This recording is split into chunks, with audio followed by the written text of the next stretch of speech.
Kalau dari penyiarnya Kardopa sendiri yang sudah mulai dijadikan KOL juga, bukannya dari sekolah diajak ke museumnya langsung, tapi orang museum yang datang ke sekolah untuk edukasi. Orang museum gitu, yang datang ke sekolah. Bisa disebutin nggak KOL di Medan siapa aja sih yang udah pernah collab atau misalkan kerja sama bareng dengan Radio Kardopa atau misalkan Radio Visit.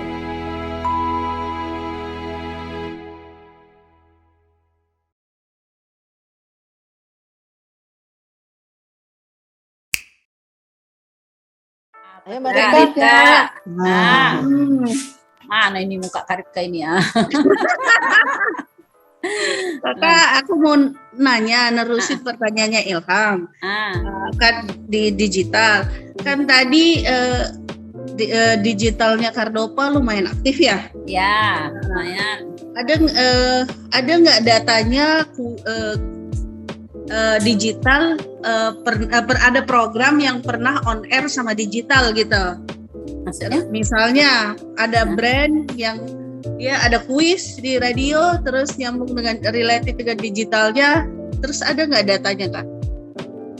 Sebenarnya ada waktu itu gimana ya, kita misalnya seperti aku ada kuis sekarang ini, mungkin bisa nanti aku, tapi belum terselenggara sih. Tahun-tahun lalu seperti itu kita connect ke pakai hashtag seperti itu kan maksudnya kan Kak Rika. Jadi dulu sering main di situ rame, tapi sekarang ini aku lagi ada program kuis segar dingin, itu harus mereka posting misalnya seperti ini, mereka harus posting dulu upload foto mereka dengan segar dingin tadi, baru bikin status yang keren, baru nanti di tiga postingan yang terkeren akan dihubungi oleh pihak radio gitu. Jadi ada connect antara sosmed dengan on air gitu loh Kak Rika. Oh gitu. Kakak, kalau misalnya ada datanya dan entries-nya berapa, boleh kirim ke kita ya Kak? Boleh, aku cek dulu ya. Seperti apa?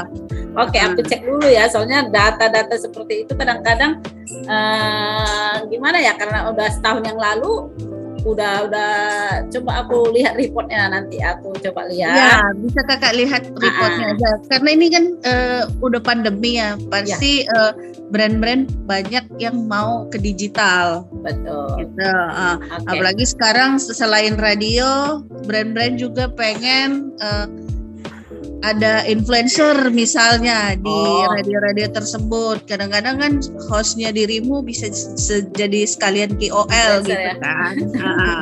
Jadi influencer udah pernah belum gitu. Kalau misalnya udah pernah dan ada datanya, kira-kira ada red KOL-nya, boleh kirim ke kita juga ya Kak? Kemarin kita udah pernah dengan Bang Sumut Kak Rika. Itulah influencernya, ya itu penyiar-penyiar kita yang punya follower yang banyak gitu. Iya benar. Udah pernah, nanti aku mintakan datanya semua ya. Iya, boleh. Okay. Kirim ke kita, kalau ada publish rate juga sekalian ya Kak. Oke, sip. Terus tadi kan ada sosial medianya si Kardopa, ada banyak ya, ada Twitter, ada Instagram, ada Facebook, tapi Facebook yang paling banyak kan? Iya. Itu juga aset digitalnya boleh dikirim ke kita, data-datanya, followersnya berapa, ininya berapa ya Kak, masing-masing. Kayaknya di profilku ada loh Kak, profilku. Oh, di profil ada? Ada berapa followersnya masing-masing? Belum ada kan? Ada. Oh gitu. Nanti coba aku cek juga. Kalau ada nanti nggak usah, berarti yang tadi aja. Oke, berarti ya antara combine antara digital dengan on air ya. Iya, benar. Yang Kakak butuhkan kan? Karena kadang-kadang kan ada klien yang tidak percaya dengan data Nielsen juga karena tidak ada interaktif katanya. Jadi kalau misalnya di radio, data radio kan misalnya ada talk show, pendengarnya berapa, yang interaktif berapa, terus engagement di sosial media berapa, kan itu lebih lebih ada klien yang butuh itu juga. Di profilku itu lengkap loh Kak, berapa misalnya aku buatkan talkshow itu berapa penelepon, berapa apa, ada semua loh Kak. Oke deh, ntar aku coba cek juga Kak. Oke. Makasih Kak. Oke, makasih. Adakah lagi Mas Ilham atau siapa Mbak Hani? Banyak yang mau ditanyain sebenarnya ya. Cuma Iya. begitu ketemu Mbak Liasna jadi bingung. Saya mau nanya apa ya? Tanya dong, atau langsung meluncur ke Medan nanya. Nanyanya biar KOL bisa kali langsung ya. gitu ya. Ya kalau tadi ngomong digital memang kan dengan kondisi pandemi mau tidak mau kita jadinya dipaksa untuk beralih ke digital ya Mbak ya. Betul. Yang awalnya kita kegiatan semuanya offline, sekarang akhirnya jadi online. Termasuk tapi kalau lihat yang event 2022 yang sudah bisa dilakukan tadi ada kunjungan ke sekolah ya. Apa tadi museum itu? Festival museum masuk sekolah. Museum masuk sekolah. Itu maksudnya orang museum datang ke sekolah untuk Iya, menjelaskan museum. memperkenalkan museum gitu ke sekolah. Istilahnya mereka masyarakat anak-anak sekolah sekarang kan mungkin karena selama pandemi ini museum itu apa sih nggak ngerti. Iya. Kalau kita dulu suka kunjungan ke Iya, museum, tapi sekarang betul. kurasa museum sepi gitu ya. Iya, betul. Nah, jadi mereka sosialisasi museum ke beberapa sekolah Mbak, itu aja. Oh, bukannya dari sekolah diajak ke museumnya langsung, tapi orang museum yang datang Enggak. ke sekolah untuk edukasi. Orang gitu museum ya? yang datang ke sekolah memperkenalkan Oh, museumnya oke. ini apa, museum itu seperti apa gitu. Jadi mungkin mereka kurang sosialisasi kali ya. Iya, kelihatan apalagi kondisi pandemi gini kan kegiatan yang menyangkut crowd banyak kan memang dikurangin ya. Walaupun Iya, di benar. pasar, di pajak tetap aja crowdnya banyak ya. Oh, kalau dipajak kayak nonton konser aku Mbak. Hebat orang Medan, nggak ada yang takut deh pokoknya. Oke, sip. Iya.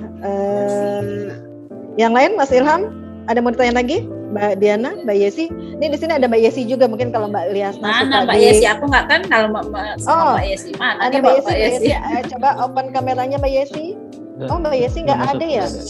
Hadir. Oh, tadi udah dibilangin katanya suruh ikutan biar kenalan sama Mbak Liasna. Iya betul. Mungkin lagi ada yang dikerjain kayaknya. Mungkin saya boleh nanya satu lagi kali ya. Oh ya, Boleh, Mas. Mas Ilham. Untuk tadi kan kita juga ada sempat mention tentang KOL ya. Untuk KOL yang di Medan atau yang di kota Medan itu sendiri dengan Kardopa bisa disebutin nggak KOL di Medan siapa aja sih yang udah pernah collab atau misalkan kerja sama bareng dengan Radio Kardopa atau misalkan Kalau aku dulu udah pernah kerja sama bareng sama siapa itu?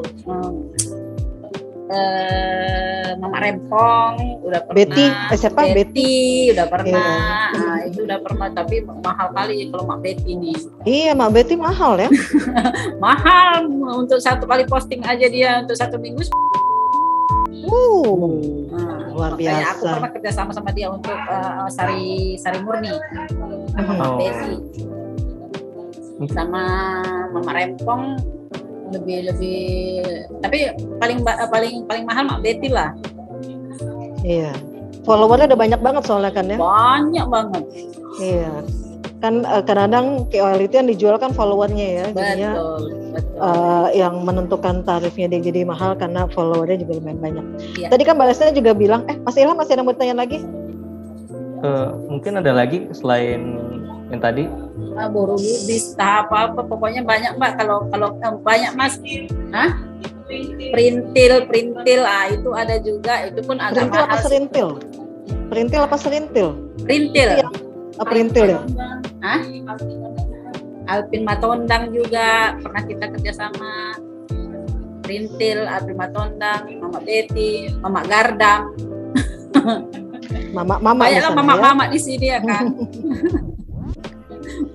Ini kalau tadi nyambung pertanyaannya Mas Ilham, KOL yang suka dipakai di Kardopa tadi udah disebutin. Tapi kalau dari penyiarnya Kardopa sendiri yang sudah mulai dijadikan KOL juga? Ada kalau penyiar Kardopa itu yang sering dijadikan KOL-nya itu Mbak Desi yang followernya agak lumayan, Desi sama Bang Robert. Itu udah pernah. Mereka itu udah banyak follower juga sih. Ya. Yang udah pernah jalan produknya apa Mbak di Mbak Desi sama Bang Robert ini? Mbak Desi hari itu Bang Sumut dengan Bang Robert sama Desi ada lagi produk apa ya kemarin itu yang sama Mbak Desi itu, aduh lupa. Nah, ya udah kalau gitu nanti tolong dibantu data-datanya aja ya Mbak ya.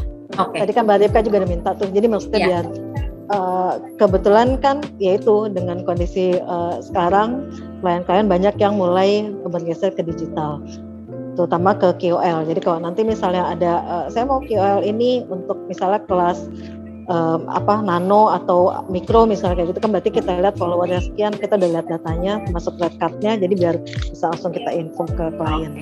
Siap, siap Mbak. Iya. Selain itu ada video lagi yang mau disampaikan? Ada satu lagi kan Mas Il, video Cardopa itu. Yang Cardopa di mata fans ya mungkin ya. Iya, Cardopa di mata fans. Bisa diputarin.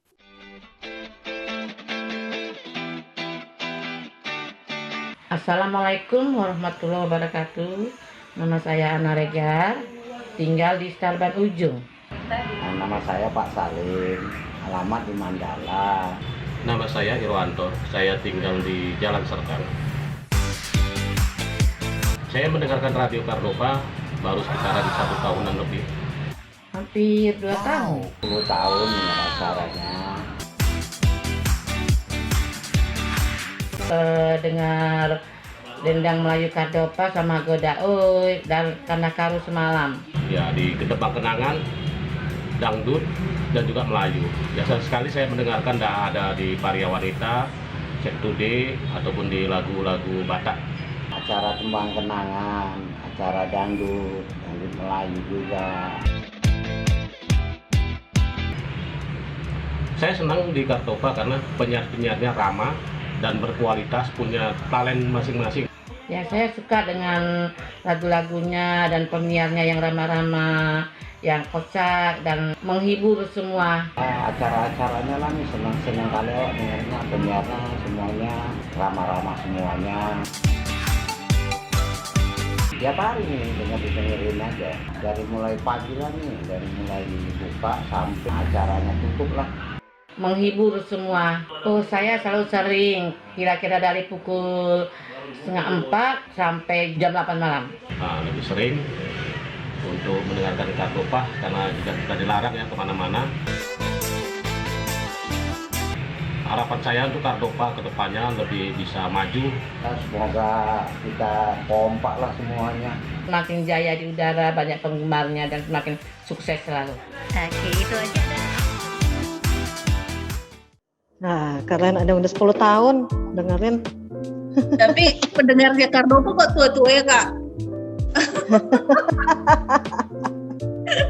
Aku aja udah 25 tahun dengar Cardopa Mbak. Masa 25 tahun Mbak? Aku kerja di sini tahun 97 Mbak. Iya kan dari kecilnya udah dengerin. Makanya aku bilang aku kerja di radio Cardopa aja aku udah 25 tahun.